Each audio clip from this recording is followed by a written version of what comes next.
நாகூர் தர்கா கந்தூரி விழாவிற்கு வருகை தந்த தமிழ்நாடு ஆளுநர் RN ரவிக்கு பாரம்பரிய முறைப்படி வரவேற்பு அளிக்கப்பட்டது. இது குறித்த மேலும் விவரங்களை எமது செய்தியாளர் லெனின் வழங்கிட கேட்கலாம். லெனின், வணக்கம். மேலும் விவரம். பிரியங்கா, உலக புகழ்பெற்ற நாகூர் ஆண்டவர் தர்காவின் 467வது கந்தூரி விழா கடந்த 14ஆம் தேதி கொடியேற்றத்துடன் தொடங்கியது. 10 நாட்கள் நடைபெறும் திருவிழாவின் முக்கிய நிகழ்ச்சியான சந்தனக்கூடு ஊர்வலம் இன்று நடைபெறவுள்ளது. இந்த நிகழ்ச்சியில் பங்கேற்பதற்காக தமிழக ஆளுநர் RN ரவி இன்று சென்னையில் இருந்து திருச்சி விமானத்திற்கு வருகை தந்தார். திருச்சியிலிருந்து சாலை மார்க்கமாக நாகூர் வருகை தந்தார். நாகூர் தர்காவிற்கு வருகை தந்த ஆளுநருக்கு தர்கா பாரம்பரிய முறைப்படி தர்கா மணிமேடையில் அமர்ந்து நகரா மற்றும் மேளம் தாளம் முழங்க உற்சாக வரவேற்பு அளிக்கப்பட்டது.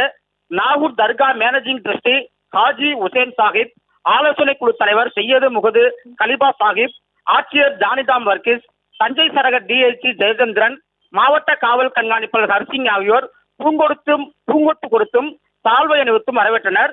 தொடர்ந்து தர்காவிற்கு சென்று முக்கிய பிரமுகரின் வருகை பதிவேட்டில் ஆளுநர் கையெழுத்திட்டார். இதனைத் தொடர்ந்து நாகூர் தர்காவிற்குள் அழைத்துச் சென்று சிறப்பு தொழுகை வழிபாட்டில் ஈடுபட்டுள்ளார். ஆளுநர் வருகையொட்டி மாவட்டம் முழுவதும் சுமார் 1000த்திற்கும் மேற்பட்ட போலீசார் பாதுகாப்பு பணியில் ஈடுபட்டுள்ளனர். நாகூர் கந்தூரிவிழாவிற்கு வருகை தந்த ஆளுநருக்கு இந்தியா கூட்டணி கட்சியினரும் எதிர்ப்பு தெரிவித்து கருப்பு கொடி காட்டியதும் குறிப்பிடத்தக்கது. பிரியங்கா, செய்திகளை உடனுக்குடனும் துல்லியமாகவும் தெரிந்து கொள்ள சப்ஸ்கிரைப் பண்ணுங்க.